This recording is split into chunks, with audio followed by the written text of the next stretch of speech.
तो सिंधु बॉर्डर पर किस तरह से तैयारियां हैं आपको दिखाया मेरे सहयोगी भास्कर ने। अभी हम एक छोटे से ब्रेक के लिए रुक रहे हैं। ब्रेक के उस पार प्रधानमंत्री Narendra Modi all India presiding officers conference में अगर बोलेंगे तो आपको सीधे वहां हम ले चलेंगे। आपको बता दें कि प्रधानमंत्री नरेंद्र मोदी आज all India presiding officers conference में बोल रहे हैं। तस्वीरें श्रीमान आचार्य देवव्रत जी, लोकसभा अध्यक्ष श्रीमान ओम बिरला जी, संसदीय कार्य मंत्री श्री प्रहलाद जोशी जी, राज्यसभा के उपसभापति श्री हरिवंश जी, संसदीय कार्य राज्य मंत्री श्री अर्जुन मेघवाल जी, गुजरात विधानसभा के स्पीकर श्री राजेंद्र त्रिवेदी जी, देश के विभिन्न विधायिकाओं से पीठाधीश सभी पीठासीन अधिकारीगण, अन्य सभी महानुभाव, देवी और सज्जनों, आज मां नर्मदा के किनारे सरदार पटेल जी के सानिध्य में दो बहुत ही महत्वपूर्ण अवसरों का संगम हो रहा है। Greetings to all my fellow Indians on Constitution Day. We pay tributes to all those great women and men who were involved in the making of our Constitution.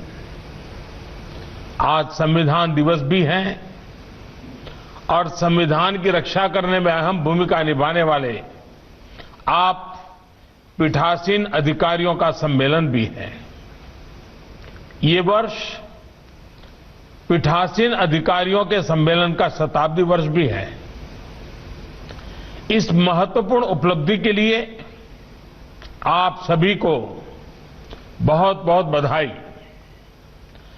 साथियों, आज डॉक्टर राजेंद्र प्रसाद और बाबा साहब आंबेडकर से लेकर के संविधान सभा के उन सभी व्यक्तित्वों, उनको सबको नमन करने का भी दिन है, जिनके अथक प्रयासों से हम सब देशवासियों को संविधान मिला है। आज का दिन पूज्य बापू की प्रेरणा को, सरदार वल्लभ भाई पटेल की प्रतिबद्धता को प्रणाम करने का दिन है। ऐसे ही अनेक दूरदर्शी प्रतिनिधियों ने स्वतंत्र भारत के नवनिर्माण का मार्ग तय किया था। देश उन प्रयासों को याद रखे, इसी उद्देश्य से 5 साल पहले 26 नवंबर को संविधान दिवस के रूप में मनाने का फैसला किया गया था। मैं पूरे देश को हमारे लोकतंत्र के इस अहम पर्व के लिए बधाई देता हूं। साथियों, आज की तारीख देश पर सबसे बड़े आतंकी हमले के साथ भी जुड़ी हुई है। 2008 में पाकिस्तान से भेजे गए आतंकियों ने मुंबई पर धावा बोल दिया था। इस हमले में अनेक लोगों की मृत्यु हुई थी। अनेक देशों के लोग मारे गए थे। मैं मुंबई हमले में मारे गए सभी लोगों को अपनी श्रद्धांजलि अर्पित करता हूं। इस हमले में हमारे पुलिस बल के कई जाबाज शहीद हुए थे, मैं उन्हें भी नमन करता हूं। मुंबई हमले के जख्म भारत भूल नहीं सकता। अब आज का भारत नई नीति, नई रीति के साथ आतंकवाद का मुकाबला कर रहा है। मुंबई हमले जैसी साजिशों को नाकाम कर रहे, आतंक को मुंहतोड़ जवाब देने वाले भारत की रक्षा में प्रतिपल जुटे हमारे सुरक्षा बलों का भी आज मैं वंदन करता हूं। साथियों, as a presiding officers, you have a key role in our democracy.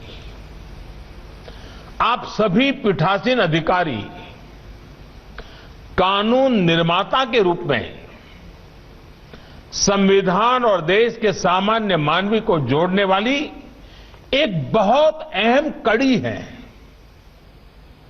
विधायक होने के साथ साथ आप सदन के स्पीकर भी हैं।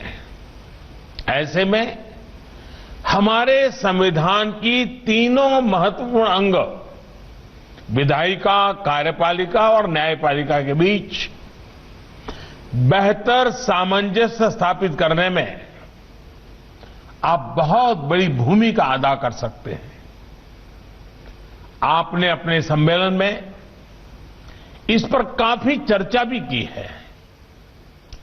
संविधान की रक्षा में न्यायपालिका की अपनी भूमिका होती है, लेकिन स्पीकर लॉ मेकिंग बॉडी का फेस होता है। इसलिए स्पीकर एक तरह से संविधान के सुरक्षा के कवच का पहला प्रहरी भी है। साथियों, संविधान के तीनों अंगों की भूमिका से लेकर मर्यादा तक सब कुछ संविधान में ही वर्णित है। 70 के दशक में हमने देखा था कि कैसे सेपरेशन ऑफ पावर की मर्यादा को भंग करने की कोशिश हुई थी, लेकिन इसका जवाब भी देश को संविधान से ही मिला। बल्कि इमरजेंसी के उस दौर के बाद चेक्स एंड बैलेंस का सिस्टम मजबूत से मजबूत होता गया। विधायिका, कार्यपालिका और न्यायपालिका तीनों ही उस कालखंड से बहुत कुछ सीखकर आगे बढ़े हैं। आज भी वो सीख उतनी ही प्रासंगिक है। बीते 6-7 सालों में विधायिका, कार्यपालिका और न्यायपालिका में सामंजस्य को और बेहतर करने का प्रयास हुआ है। साथियों, इस तरह के प्रयासों का सबसे बड़ा प्रभाव पड़ता है जनता के विश्वास पर। कठिन से कठिन समय में भी जनता की आस्था इन 3 अंगों पर बनी रहती है। ये हमने इन दिनों इस वैश्विक महामारी के समय भी बखूबी देखा है। भारत की 130 करोड़ से ज्यादा जनता ने जिस परिपक्वता का परिचय दिया है, उसकी एक बड़ी वजह सभी भारतीयों का संविधान के तीनों अंगों पर पूर्ण विश्वास है। इस विश्वास को बढ़ाने के लिए निरंतर काम भी हुआ है। महामारी के इस समय में देश की संसद ने राष्ट्रहित से जुड़े कानूनों के लिए, आत्मनिर्भर भारत के लिए, महत्वपूर्ण कानूनों के लिए जो तत्परता और प्रतिबद्धता दिखाई है, वह भी अभूतपूर्व है। इस दौरान संसद के दोनों सदनों में तय समय से ज्यादा काम हुआ है। सांसदों ने अपने वेतन में भी कटौती करके अपनी प्रतिबद्धता जताई है। अनेक राज्यों के विधायकों ने भी अपने वेतन का कुछ अंश देकर कोरोना के खिलाफ लड़ाई में अपना सहयोग दिया है। I want to appreciate all these efforts. In the COVID times, these steps play a leading role in boosting public confidence. साथियों, कोरोना के इस समय में हमारी चुनाव प्रणाली की मजबूती भी दुनिया ने देखी है। इतने बड़े स्तर पर चुनाव होना, समय पर परिणाम आना, सुचारू रूप से नई सरकार का बनना, ये इतना भी आसान नहीं है। हमें हमारे संविधान से जो ताकत मिली है वो ऐसे हर मुश्किल कार्यों को आसान बनाती है। हमारा संविधान 21वीं सदी में बदलते समय की हर चुनौती से निपटने के लिए हमारा मार्गदर्शन करता है। नई पीढ़ी के साथ उसका जुड़ाव बढ़े, ये दायित्व हम सभी पर है। आने वाले समय में संविधान 75 वर्ष की ओर तेज गति से आगे बढ़ रहा है। उसी प्रकार से आजाद भारत की 75 वर्ष का होना वाला है। ऐसे में व्यवस्थाओं को समय के अनुकूल बनाने के लिए, बड़े कदम उठाने के लिए हमें संकल्पित भाव से काम करना होगा। राष्ट्र के रूप में लिए गए हर संकल्प को सिद्ध करने के लिए विधायिका, कार्यपालिका और न्यायपालिका उसको बेहतर तालमेल के साथ काम करते रहना है। हमारे हर निर्णय का आधार एक ही तराजू से तोलना चाहिए, एक ही मानदंड होना चाहिए, और वो मानदंड है राष्ट्रहित। राष्ट्रहित, यही हमारा तराजू होना चाहिए।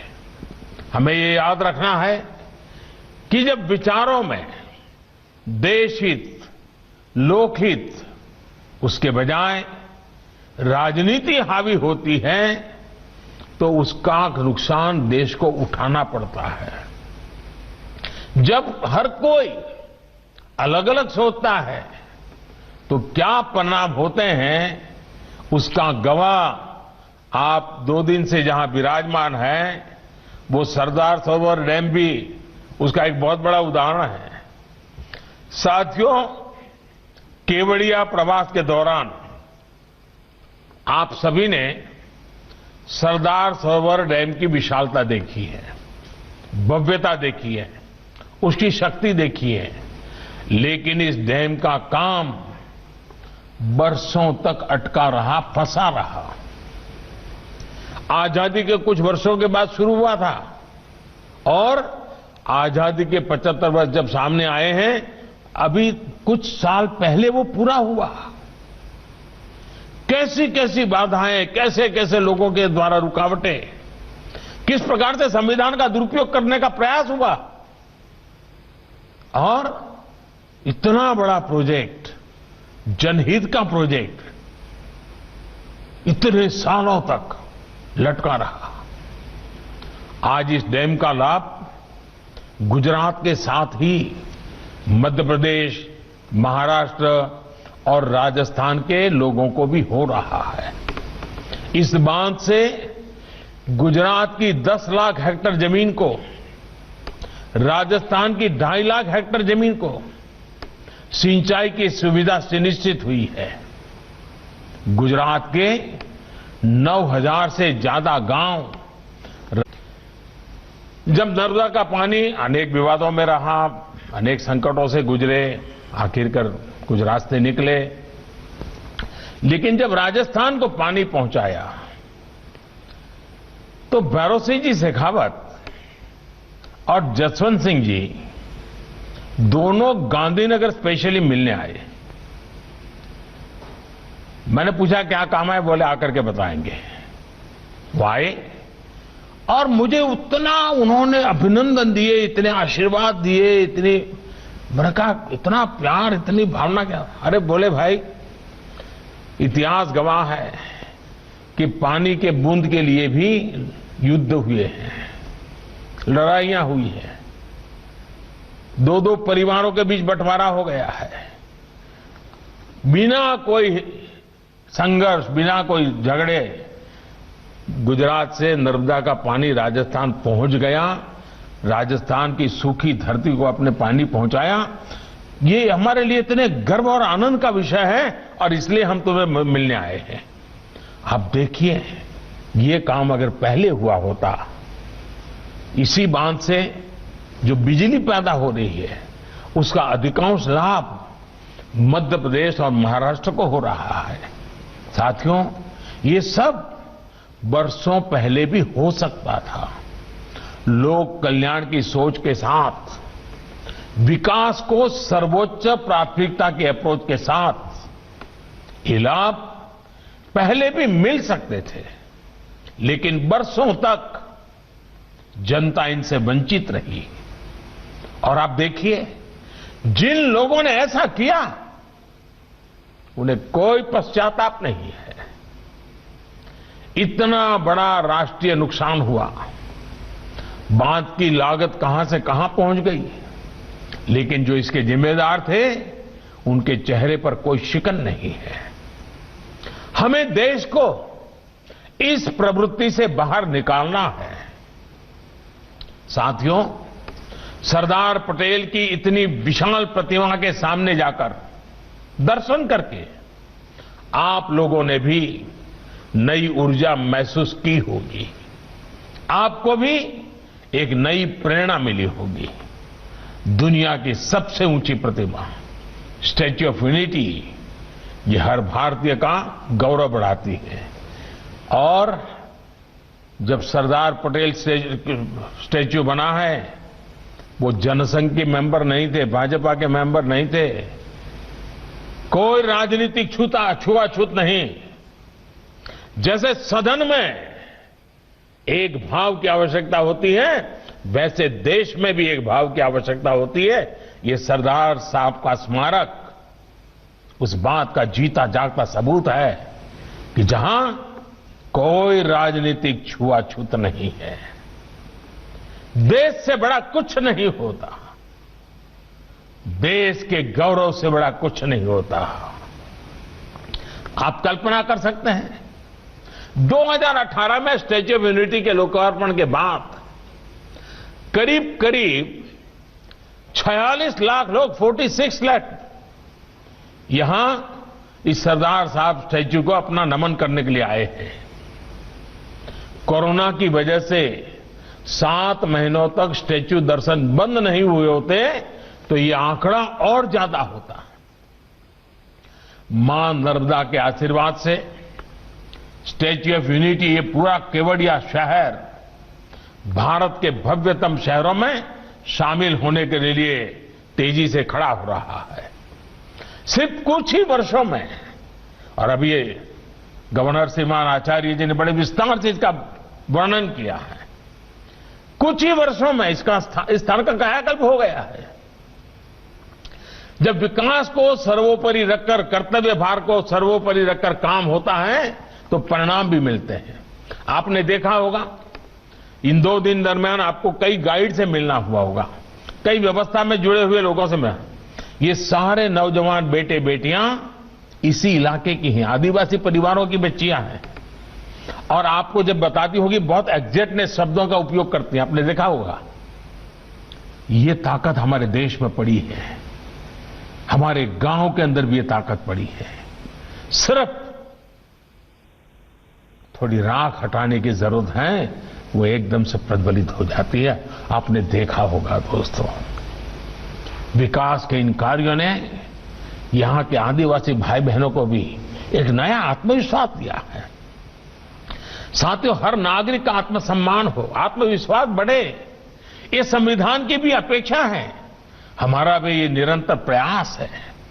ये तभी संभव है जब हम सभी अपने कर्तव्यों को, अपने अधिकारों का स्रोत मानेंगे, अपने कर्तव्यों को सर्वोच्च प्राथमिकता देंगे।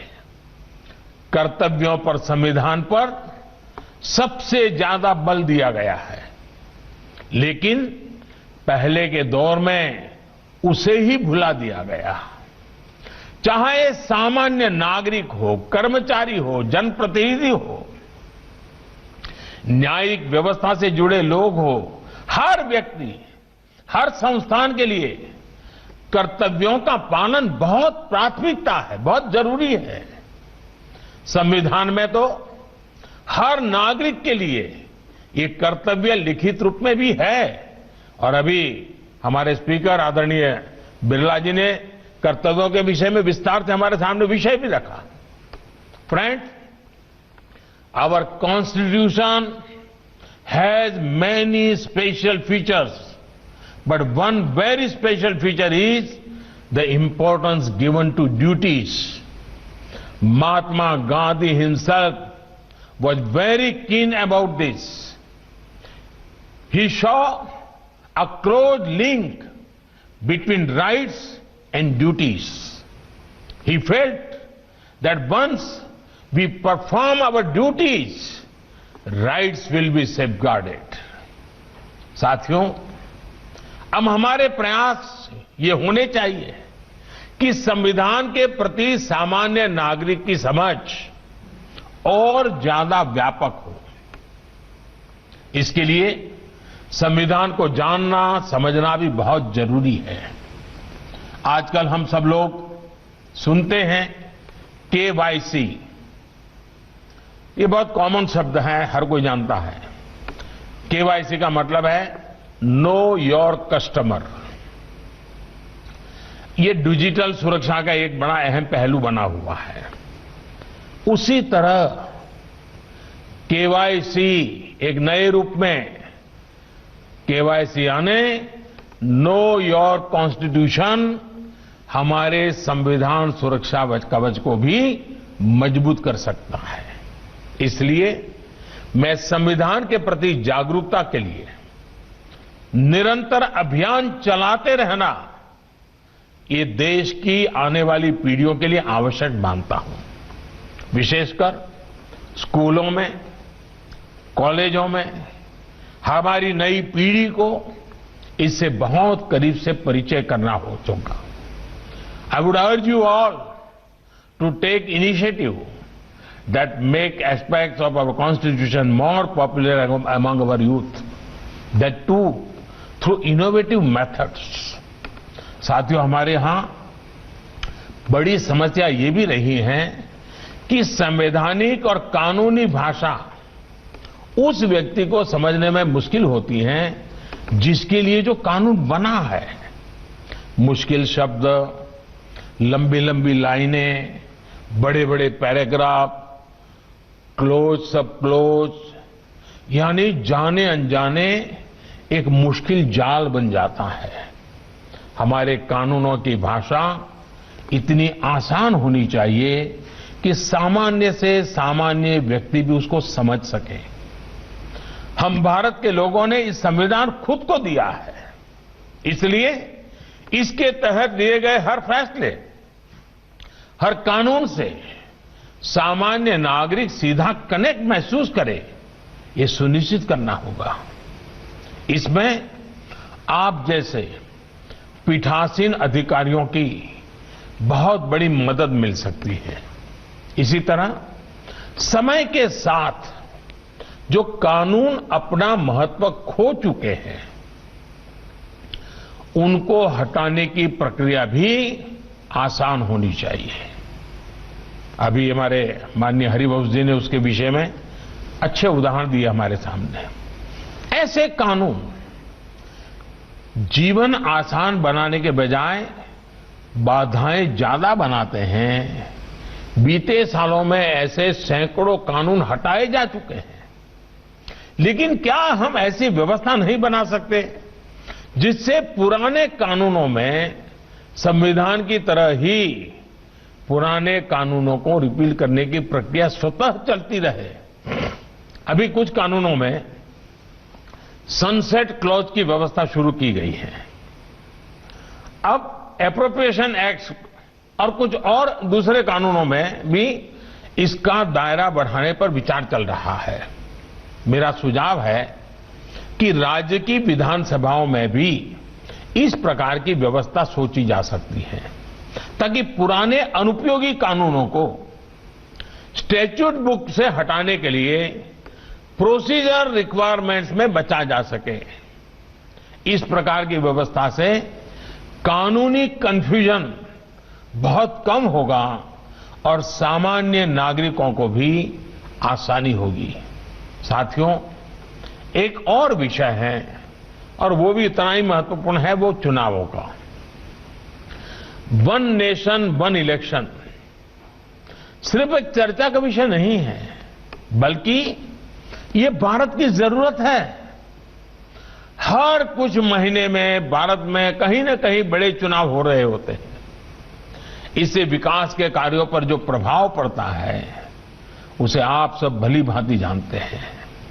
ऐसे में वन नेशन वन इलेक्शन पर गहन अध्ययन और मंथन आवश्यक है और इसमें पीठासीन अधिकारी काफी मार्गदर्शन कर सकते हैं, गाइड कर सकते हैं, लीड कर सकते हैं। इसके साथ ही लोकसभा हो, विधानसभा हो या पंचायत चुनाव हो, इनके लिए एक ही वोटर लिस्ट काम में आए, इसके लिए हमें सबसे पहले रास्ता बनाना होगा। आज हर एक के लिए अलग अलग वोटर लिस्ट है, हम क्यों खर्चा कर रहे हैं, समय क्यों बर्बाद कर रहे हैं। अब हर एक के लिए 18 साल से ऊपर तय है। पहले तो उम्र में फर्क था, इसलिए थोड़ा वो रहा, अब कोई जरूरत नहीं है। साथियों, डिजिटाइजेशन को लेकर संसद में और कुछ विधानसभाओं में कुछ कोशिशें हुई हैं, लेकिन अब पूर्ण डिजिटलीकरण करने का समय आ चुका है। अगर आप प्रिसाइडिंग ऑफिसर्स इसमें जुड़े इनिशिएटिव लेंगे तो मुझे विश्वास है कि हमारे विधायक गण, सांसद गण भी तेजी से ये टेक्नोलॉजी को एडॉप्ट कर लेंगे। क्या आजादी के 75 वर्ष को देखते हुए आप इससे जुड़े लक्ष्य तय कर सकते हैं? कोई टारगेट तय करके यहां से जा सकते हैं? साथियों, आज देश के सभी विधायी सदनों को डेटा शेयर करने की दिशा में आगे बढ़ना जरूरी है, ताकि देश में एक सेंट्रल डेटाबेस हो। सभी सदनों के कामकाज का एक रियल टाइम ब्यौरा आम नागरिक को भी उपलब्ध हो और देश के सभी सदनों को भी उपलब्ध हो। इसके लिए नेशनल ई विधान एप्लीकेशन के रूप में एक आधुनिक डिजिटल प्लेटफॉर्म पहले से ही विकसित किया जा चुका है। मेरा आप सभी से आग्रह रहेगा कि इस प्रोजेक्ट को जल्द से जल्द एडॉप्ट करें। अब हमें अपनी कार्यप्रणाली में ज्यादा से ज्यादा टेक्नोलॉजी के इस्तेमाल, पेपरलेस तौर तरीकों पर बल देना चाहिए। साथियों, देश को संविधान सौंपते समय संविधान सभा इस बात को लेकर एकमत थी कि आने वाले भारत में बहुत सी बातें परंपराओं से भी स्थापित होगी। संविधान सभा चाहती थी कि आने वाली पीढ़ियां ये सामर्थ्य दिखाएं और नई परंपराओं को अपने साथ जोड़ते चले।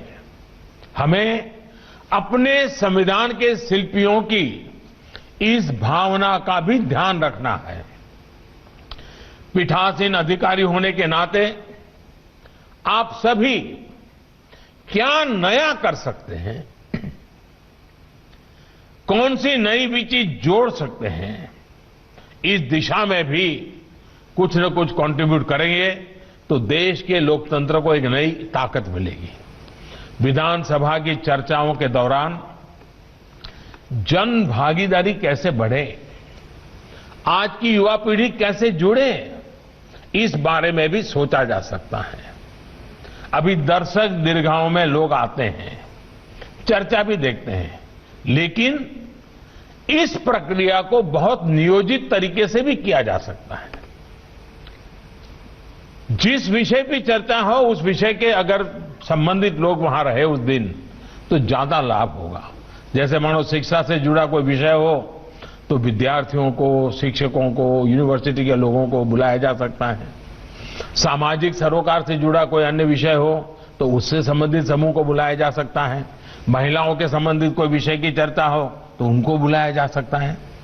इसी तरह कॉलेजों में भी मॉक पार्लियामेंट को बढ़ावा देकर हम बहुत बड़ी मात्रा में इसको प्रचारित कर सकते हैं और हम स्वयं भी उससे जुड़ सकते हैं।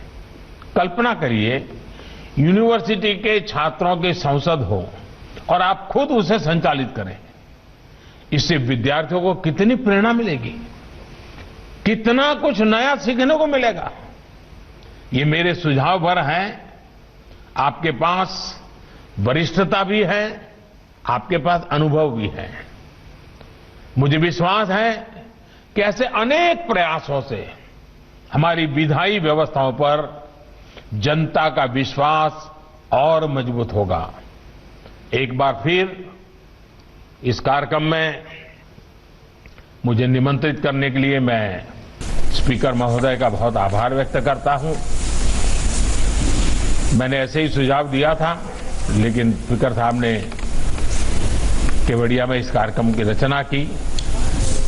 गुजरात के लोगों की मेहमान नवाजी तो बहुत अच्छी होती है। वैसे हमारे देश के हर कोने में स्वभाव है, तो उसमें तो कोई कमी नहीं आई होगी, ऐसा मुझे पूरा विश्वास है। लेकिन इसको देखने के बाद हो सकता है आपके मन में कई अच्छे नए विचार आए हों। अगर वहां वो विचार अगर पहुंचा देंगे तो जरूर उसका लाभ होगा इसके विकास में, क्योंकि एक पूरे राष्ट्र के लिए एक गौरवपूर्ण जगह बनी है। उसमें हम सबका योगदान हो, क्योंकि इसके मूल में आपको याद होगा, हिंदुस्तान के हर गांव से किसानों ने खेत में जो औजार उपयोग किया था, वैसा पुराना औजार इकट्ठा किया था हिंदुस्तान के 6 लाख गांवों से, और उसको यहां पर मेल्ट करके इस स्टैच्यू बनाने में किसानों के खेत में उपयोग किए गए औजार का में से लोहा निकालकर इस स्टैच्यू में उपयोग किया गया है। यानी इसके साथ एक प्रकार से हिंदुस्तान का हर गांव, हर किसान जुड़ा हुआ है। साथियों, नर्मदा जी और सरदार साहब के सानिध्य में ये प्रवास आपको प्रेरित करता रहे, इसी कामना के साथ आप सबको मेरी तरफ से बहुत बहुत आभार, बहुत बहुत धन्यवाद, बहुत शुभकामनाएं। तो प्रधानमंत्री नरेंद्र मोदी को आप सुन रहे थे। आपको बता दें, all India presiding officers meeting में वो संबोधित कर रहे थे। फिलहाल हम रुक रहे हैं एक छोटे से ब्रेक के लिए।